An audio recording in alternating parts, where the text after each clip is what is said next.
लखनलाल जी और गुरु विश्वामित्र जी हैं।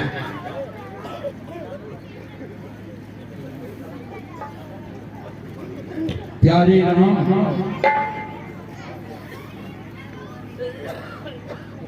जो आपने प्रश्न किया कि हे गुरुदेव सत्य क्या है, तो सत्यम परम धीमहि,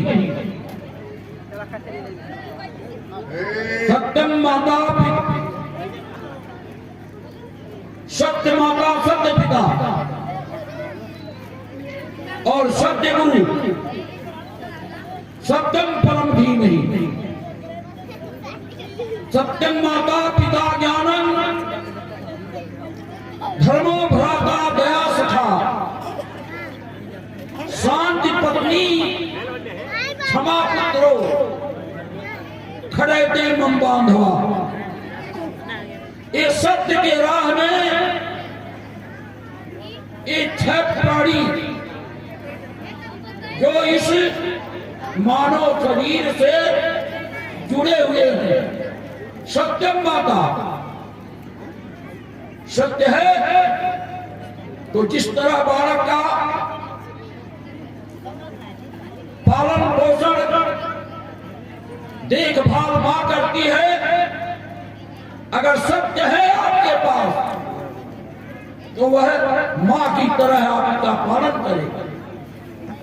पिता ज्ञान, अगर आपके पास ज्ञान दृष्टि है तो जिस तरह से पिता आपके हर आवश्यकता को धर्मानुसार पूरा करता है, उसी तरह से ज्ञान अगर है तो पिता के कमियों को पूरा करता है। धर्मो भ्राता, अगर आपके अंदर धर्म है तो आप सर्वश्रेष्ठ हैं। अधर्म में आपका कोई साथ नहीं देता है, लेकिन धर्म में साथ मिलता है। धर्मो भ्राता दया सखा, अगर किसी के ऊपर आप दया कर दें तो हम मित्र स्वरूप आपका हो जाएगा। शांति पत्नी, जितनी भी हमारी शक्तियां हैं, बिना शक्ति के ये शरीर निस्तेज है। तो दिव्य स्वरूपा जो शक्तियां हैं, ये आपके हर आवश्यकता को समय अनुसार आपने शक्ति देती है। क्षमा पुत्र, अगर आप किसी को कोई क्षमा कर दिए, किसी से कोई अनिष्ट काम हो गया, उसे आप क्षमा कर दिए तो पुत्र के भाव से हो जाता है। आपके आज्ञा का पालन करेगा, आपके नेक रास्ते पर चलेगा। ये छह परिवार इस संन्यास जीवन में, इस जीवन के साथी हैं। शोर ना करें भाई पीछे।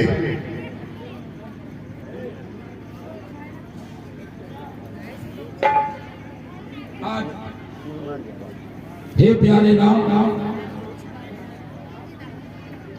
आज मेरा एक दाया अंग फड़क रहा है, किसी शुभ लक्षण का मुझे आभास हो रहा है। अभी अभी हमारे बीच में राजेंद्र तिवारी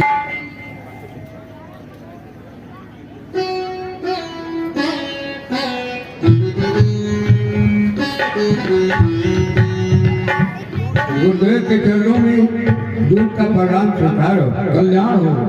कहो सेवक, कहां से आए हैं?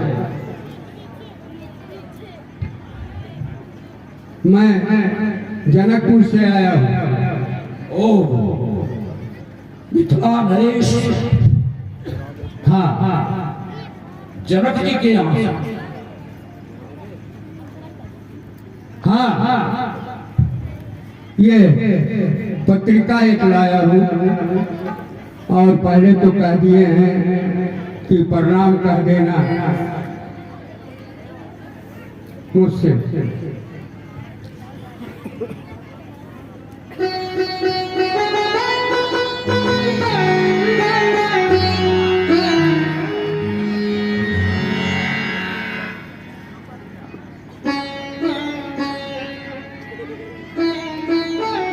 प्यारे राम, एक विदेहराज जनक जी का पत्र आया है। उनके यहाँ यज्ञ का समारोह है।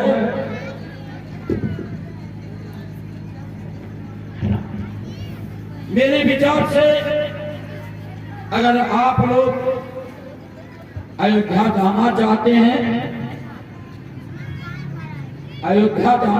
हैं, तो मैं अपने शिष्यों द्वारा दोनों भाइयों को भिजवा दूं। हमको तो मिथिला नगर में जाना अति आवश्यक है। हे गुरुदेव, यदि आपकी कृपा हो तो हम भी आपके साथ मिथिला नगरी चलना चाहते हैं। क्यों नहीं? आप यज्ञ की रक्षा के लिए आए हैं। एक यज्ञ तो संपन्न हुआ, अरे वह भी तो यज्ञ है। वहां बिना आपके यज्ञ संपन्न कैसे हो सकता है? आओ चल तू जाओ, हम समय अनुसार आ जाएंगे। आश्रम एक देख मगमाही, खग मृग जीव जंत हे गुरुदेव,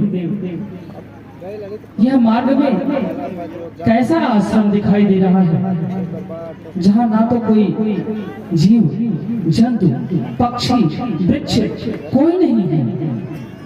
बस इस आश्रम में यह फटिक शिला दिखाई दे रही है। हे गुरुदेव, इसका क्या कारण है? प्यारे राम, इसमें भी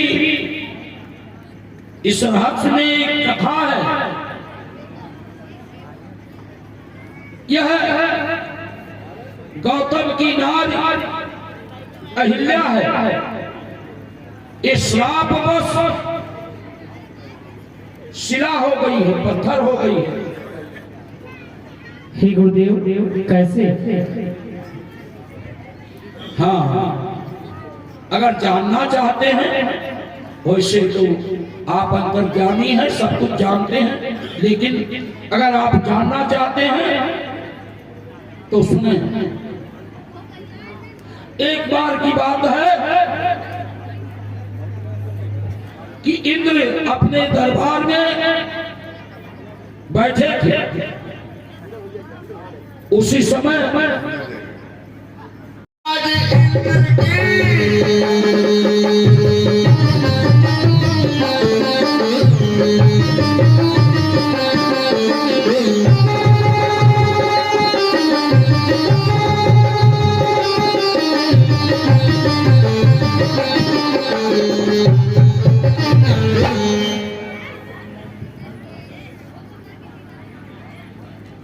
बंद करो, जाइए।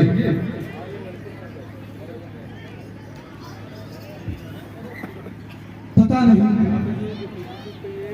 आज कई दिनों से मेरे मन में बड़ी ही व्याकुलता है। क्या इस स्वर्ग में ही अप्सराएं, उर्वशी, मेनका, रंभा और ये सोम रस का पान, क्या यही है? क्या इस सृष्टि में इन अप्सराओं से सुंदर कोई नहीं है जो मेरे मन की बेचैनी को समाप्त कर सके? हे सूर्यदेव,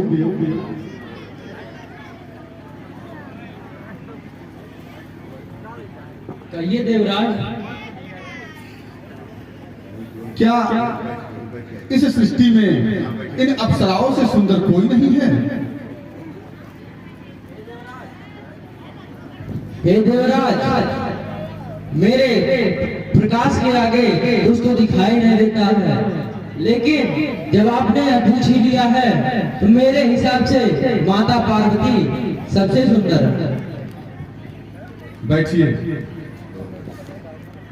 हे पवन देव, आप भी तो दिन रात विचरण करते हैं, आप ही बताएं इस सृष्टि में सबसे सुंदर कौन है?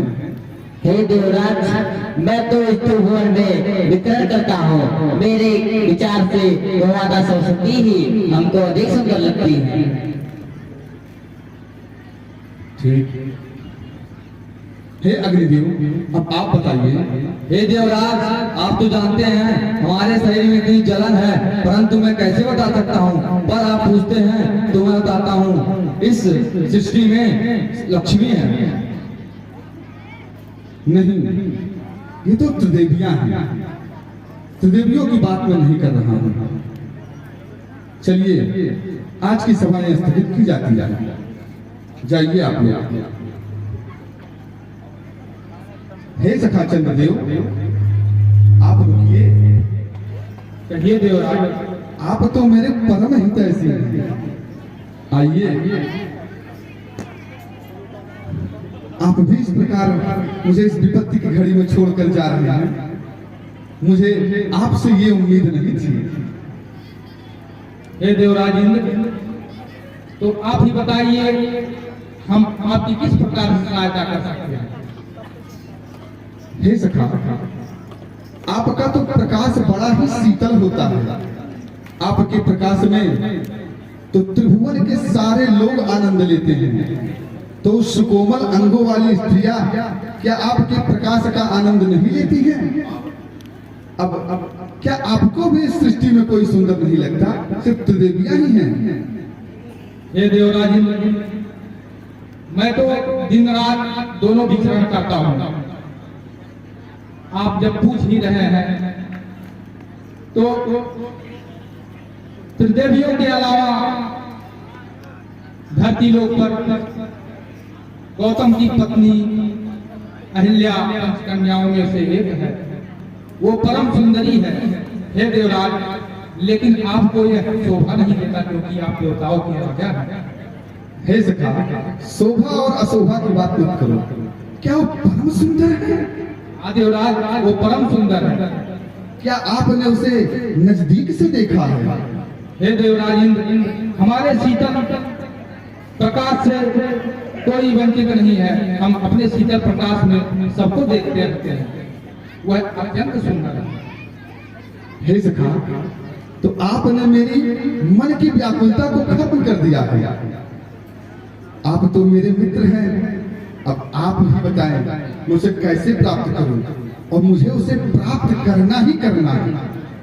हे देवराज, आप देवताओं के राजा हैं। आपको यही करना चाहिए क्योंकि वो देव ऋषि गौतम की पत्नी है और ये सब करने में आपको हानि। हे चंद्र, मैं तुम्हें मित्र कह रहा हूँ। इसका तात्पर्य नहीं कि तुम भूल जाओ मैं देवताओं का राजा हूँ और तुम मुझे आदेश नहीं दे सकते हो। मैं जो कह रहा हूँ उसका तुमको पालन करना होगा। सीख तो दे सकते हैं। हे देवराज, आप नाराज ना होना। मैं मुर्गे का रूप धारण करूंगा और आप अहिल्या के साथ छल कर लीजिएगा। हे चंद्र, तो आपको एक कार्य और करना होगा। मध्य रात्रि में अपने प्रकाश को इस तरीके से करिए लगे कि प्रातः काल की प्रथम बेला है, ताकि गौतम ऋषि गंगा स्नान के लिए जाएं और मैं अपने मनोरथ को पूर्ण कर सकूं। देवराज, जिस प्रकार आपका कार्य पूर्ण होगा मैं वही करूंगा। तो जल्द लिया चलिए, मुझे गौतम ऋषि के आश्रम तक ले चलिए। चलिए चलिए।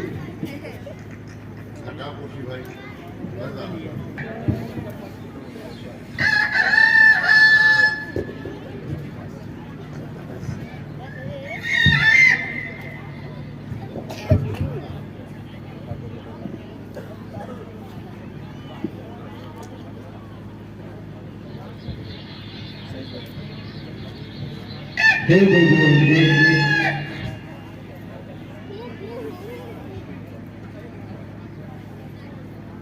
लगता है भोर हो गई।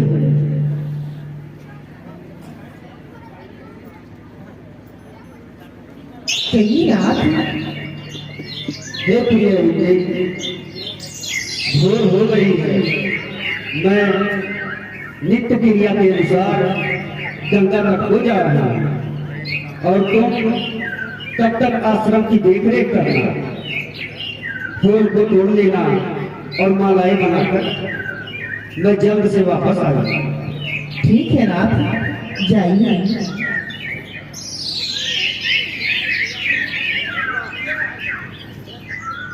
गंगा स्नान के लिए गए थे।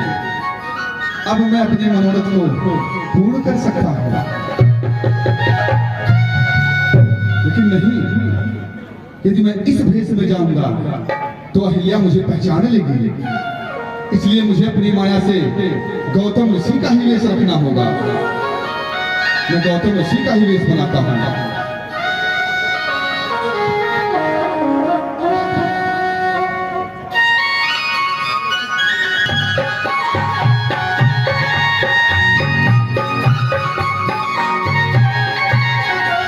ये चंद्रदेव देखिए, अब मैं गौतम की ही भांति लग रहा हूं ना। अब तो हमें अहिल्या पहचान नहीं पाएगी। नहीं और देवराज, मैं अपने जो छल के अनुसार आया हूं उसको पूरा करूंगा और आप यहीं पर रहिएगा। ठीक है देवराज, जाइए आप।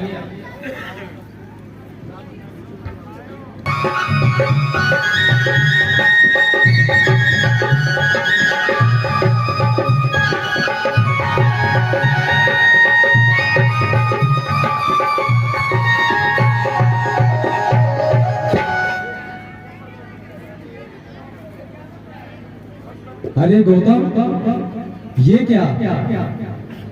तुम अर्धरात्रि को मुझे नग्न अवस्था में देख रहे हो। जाओ, मैं तुम्हें शाप देती हूँ। जिस प्रकार से तुमने मुझे नग्न अवस्था में देखा, उसी प्रकार तुम्हारी पत्नी के साथ कोई छल कर रहा है। क्षमा माता, क्षमा करिएगा, मुझसे बहुत बड़ी भूल हो गई माता, क्षमा करिएगा।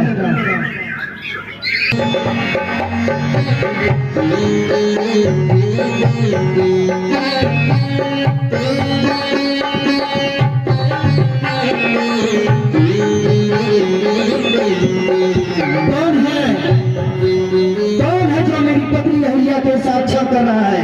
निकल निकल, जल्दी बाहर आ, जल्दी आ।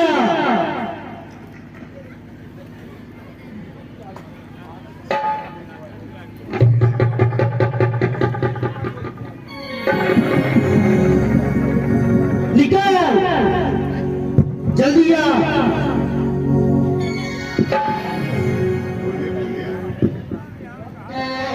अरे देवराज, देवराज कामी, नीच, कुकर्मी, क्या तुझे पता नहीं कि अहिल्या गौतम ऋषि की पत्नी है?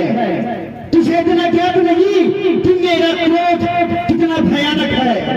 अरे अरे इंद्र, तूने गौतम ऋषि के साथ छल किया है।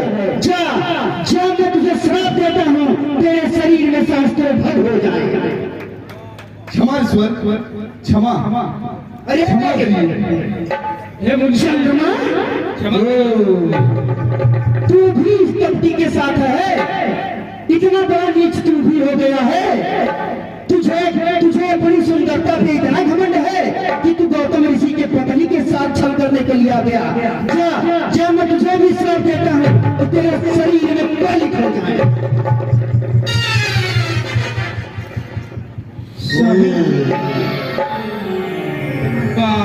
अहिल्या, मुझसे बहुत बड़ी भूल हो गई स्वामी। मैं आपको पहचान नहीं सकी स्वामी।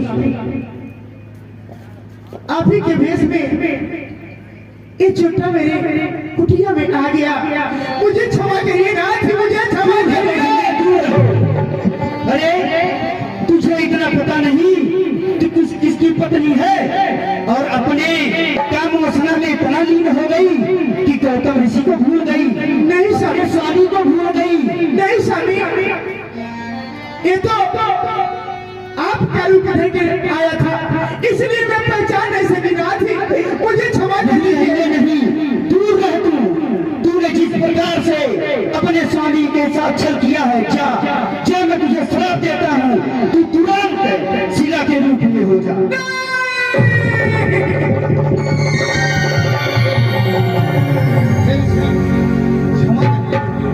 क्षमा करिए। क्षमा? हे देवराज, क्षमा के लायक तो आपने काम नहीं किया है। तुमने इतनी नीचता वाली काम की है कि मैं तुझे क्या क्षमा करूं। परंतु ठीक है, तुम मुझसे विनती करते हो तो मैं तुम्हें एक उपाय बता देता हूं। त्रेता युग में जब भगवान शिव के धनुष का खंडन होगा, उसी समय तुम मेरे श्राप से मुक्त हो जाओगे। धन्य हो ईश्वर, धन्य हो।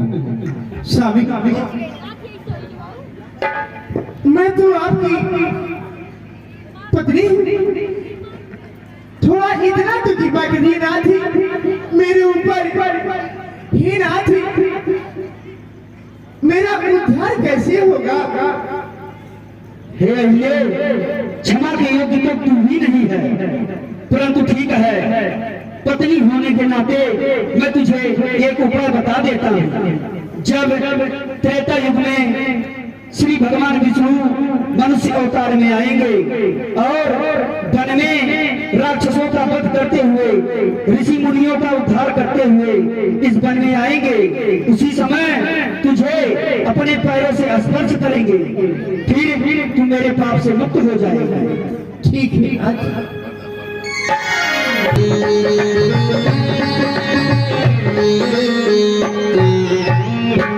गौतम नारी श्राप बस उपल देह धरि धीर, चरण कमल रज चाहती कृपा करहु रघुवीर। हे रघुवर शिरोमणि राम, यही इसकी कथा है, इसके जीवन का यही गाथा है। अब आप अपने चरणों का रज दे करके इस अनाथ को समाप्त करें।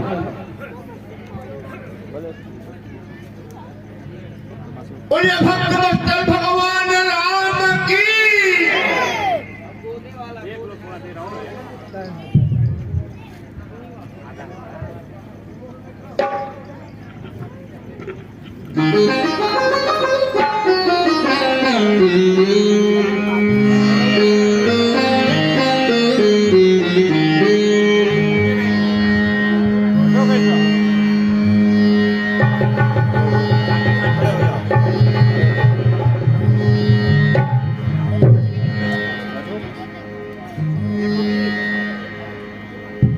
धन धन नाथ सिरज वंश को सनाथ कीनो,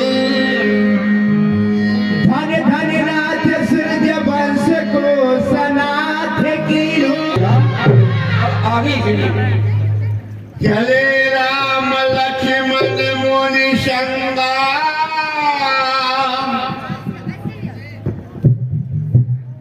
गए जहां जग पावन गंगा। हे प्यारे राम, ये आगे आइए, आगे चल करके आपको गंगा जी का दर्शन कराएं और उनके महिमा को बताएंगे। आए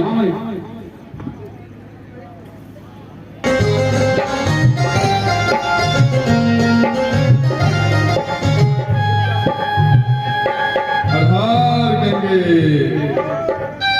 प्यारे राम जी गुरुदेव। ये आगे जब कलकल निनाद करती हुई श्री गंगा जी बह रही हैं। यहाँ गंगा पुत्र पंडागण हमेशा विराजमान रहते हैं और समय उन लोगों को कुछ दान दक्षिणा दे। हे गुरुदेव, गंगा जी इस पृथ्वी लोक पर कैसे अवतरित हुई? इनके अवतार के पीछे क्या कारण है? ये प्यारे राम, यह बहुत विचित्र कथा है। इस धरातल पर, इस पृथ्वी पर गंगा का अवतरण कैसे हुआ, आना कैसे हुआ है। तो कथा बहुत लंबी कथा है, लेकिन मैं सूक्ष्म में आपको दर्शा रहा हूं। यह गंगा ब्रह्मा जी के कमंडल में थी, लेकिन उनके कमंडल में कैसे आई? तो उस समय के पहले की बात है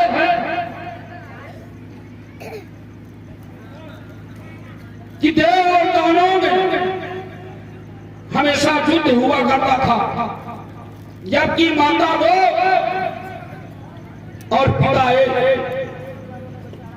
कश्यप ऋषि की पत्नियों में दिति और अदिति, उनकी दो पत्नियां थी।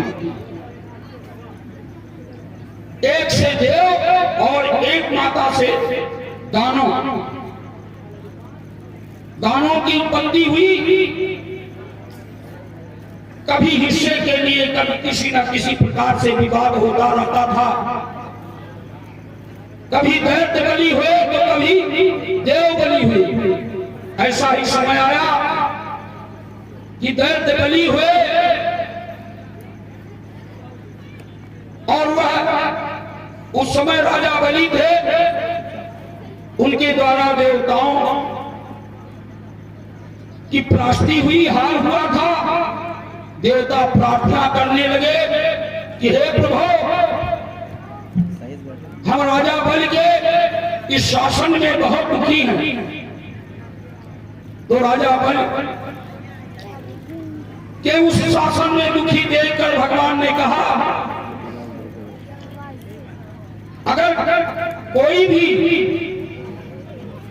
शक्ति उनको प्राप्त करने के योग्य है तो केवल ब्राह्मणों के द्वारा ब्रह्मपन से उसके शक्ति को कम किया जा सकता है।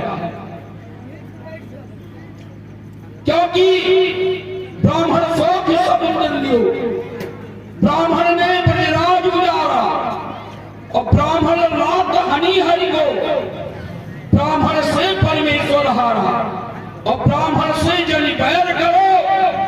ब्राह्मण है दुनिया से न्यारा, ब्रह्म शक्ति से ही उसे पराजित किया जा सकता है। तो मैं ब्राह्मण के रूप में आऊंगा और उस राजा बलि से दान के बहाने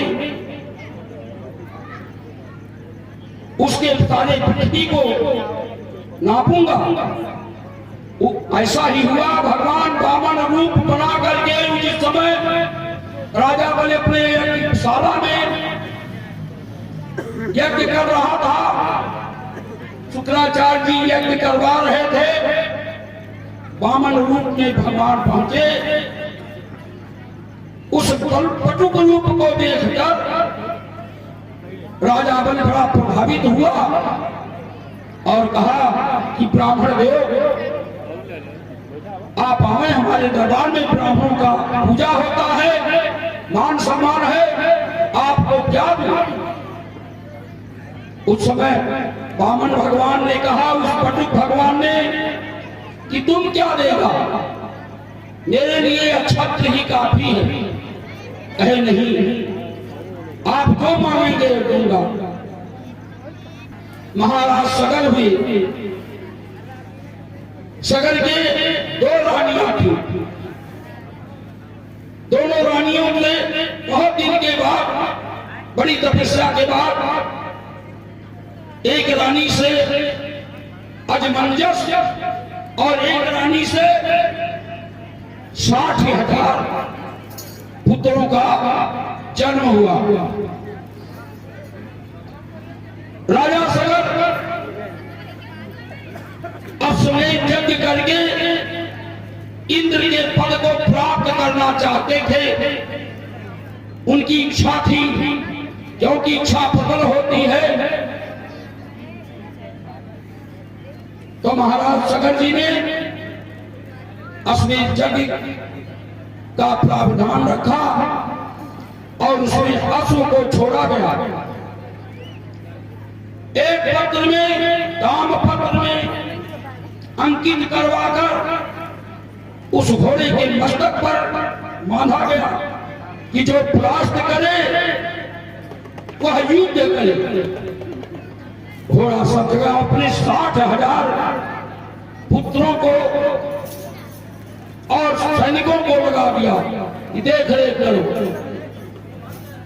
घोड़ा बंधा था, अभी यज्ञ का कार्यक्रम शुरू होने वाला था। मंत्र उच्चारण ब्राह्मणों द्वारा किया जा रहा था कि अवसर पा करके इंद्र अपने कुर्सी को बचाने के लिए, अपने फल की रक्षा के लिए उन्होंने उस घोड़े को चुरा करके भगवान कपिल मुनि के आश्रम में ले जाकर बांट दिया। अब वह संकल्पित अश्व न मिलने से यज्ञ अधूरा समझकर राजा ने अपने 60,000 पुत्रों को आदेश दिया कि देखो कौन है तीनों लोक में जो मेरे इस यज्ञ रूपी अश्व का हरण किया है। ढूंढे पूरे पृथ्वी में कहीं नहीं मिला। तो उन 60,000 पुत्रों ने, राजा सगर के पुत्रों ने सोचा कि अब पाताल में देखें। लगे पृथ्वी को खोदने, जितनी भूमि खोदते थे वो खा जाते थे। राजा सगर के पुत्रों से खोदी हुई समुद्र का नाम सागर भी है। उसी समय जब खोद रहे थे तो देखे आश्रम, और आश्रम था कपिल मुनि का, जो साक्षात पारब्रह्म परमेश्वर के अंश थे, अवतार था। उन पुत्रों ने सोचा कि यही चुरा कर लाया है, इसलिए उन्होंने कहा है चोर, आंखें बंद करके बैठा है, क्या तुझे भय नहीं है कि हमारे पिता की यज्ञ का एक घोड़ा है, अश्व है। ध्यान में थे कपिल मुनि जी। उसी समय ढूंढी समझकर तमाम मन के अंदर गलत भावना आई कि अभेष बनाकर बैठा है, लात से प्रहार किया। जब उस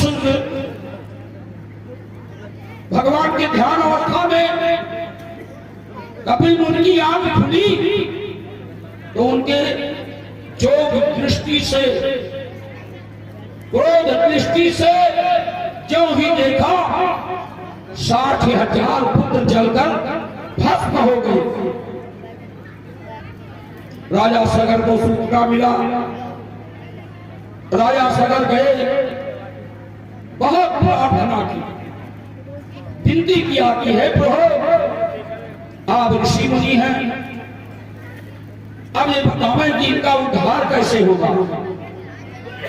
तो राजा सगर से कपिल मुनि ने कहा, इनका उद्धार तभी हो सकता है जो कि ब्रह्मलोक में गंगा है, जो गंगा जी को लाएगा यहां तक, तब इनका उद्धार होगा। अजमंजस थे राजा सगर के पुत्र। राजा सगर कोशिश किए, प्रयत्न किए, लेकिन सफल नहीं हुए। फिर अजमंजस ने भी बहुत तपस्या की, तमाम प्रयत्न किया, लेकिन गंगा को ना ला सके।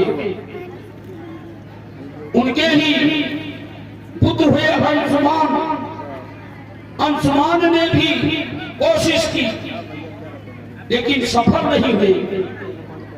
और वही जो आपके वंश में थे, दिलीप जी, दिलीप जी ने भी तपस्या की, बहुत कोशिश की, लेकिन वो भी गंगा जी को ना ला सके, असफल रहे। दिलीप के पुत्र भागीरथ हुए। भागीरथ ने ब्रह्मा का घोर तपस्या किया, कई सहस्त्र वर्ष तक एक पैर पर खड़ा होकर, निराहार होकर ब्रह्मदेव का उन्होंने आराधना किया। ब्रह्मदेव खुश होकर, प्रसन्न होकर कहे, हे भागीरथ, गंगा को तो मैं दूंगा, लेकिन इनके भेद को संभालेगा कौन? अगर कोई संभालने वाला है तो देवों के देव महादेव है, उनके पास आप जाएं, उनसे आराधना करें कि इनके पेट को संभाले, तब आप ले जाएं, मैं तो प्रसन्न हूं। भागीरथ ने बड़ी घोर तपस्या की भोलेनाथ, तो शिव सदानी नहीं विश्व में है कोई, बात रोशन इस सारे जमाने में है, जिसके हो जाए खुश देते सब कुछ उसे, फूटी कौड़ी जगहों के खजाने में है। ऐसे महादेव अतिशीघ्र प्रसन्न हो गए और गंगा को रोकने के लिए अपनी जटाओं को फैला दिए। गंगा जी आई, उन जटाओं में समाहित हो गई, लेकिन केवल जटा में नहीं न रहना चाहिए, पृथ्वी पर भी तो आना चाहिए। फिर तपस्या की, महादेव को प्रसन्न करके गंगा जी को उन्होंने अपने जटा से निकाला। वो गंगोत्री से होते हुए आगे आगे गंगा जी, भागीरथी जी और पीछे पीछे गंगा जी। जिस जिस रास्ते से भागीरथी जाते थे, उसी रास्ते से पीछे गंगा जी जाती थी। जा रहे थे, जाह्नवी ऋषि का आश्रम पड़ा। भागीरथी जी तो आगे निकल गए और गंगा जी अपने वेग को लिए पहुंची। उस जाह्नवी ऋषि के आश्रम को उजाड़ दिया। उनका जो आश्रम था, जो कुछ पूजा पाठ का सामान, जलपात इत्यादि था, सब बह गया। जाह्नवी ऋषि क्रोध में आकर उस गंगा जी को पी लिए, शुरू के लिए पी लिए। अब आगे गंगा जी जान कैसे? एक ऋषि की शक्ति के प्रहार से गंगा जी इनके शरीर में हो गए। भागीरथी कहे, मेरा जो मनोरथ था वो अधूरा रह जाएगा। बहुत प्रार्थना की तो उन्होंने अपने दाहिने जांघ को चीर कर गंगा जी को वहां से फिर प्रवाहित किया। वहां से निकली गंगा जी, एक नाम उनका जाह्नवी भी है। इस तरह से गंगा सागर के पास पहुंची, जहां का उनका आश्रम था। गंगा जी वहां उनके जो 60,000 पूर्वज थे सबको पवित्र करती हुई इस समुद्र के लहर में समा गई और तब से उनका नाम भागीरथी भी पड़ा। भागीरथी गंगा, जानवी गंगा और ब्रह्मधारिणी गंगा, इस तरह से गंगा की महिमा बड़ी अपरंपार है। बोले गंगा मैया की। हे प्यारे राम, ये देखो पंडागढ़ आपका इंतजार कर रहे हैं, आप यहाँ आवे और उसके बाद में इसमें स्नान करके आप आवे चले पंडा को दान। हर हर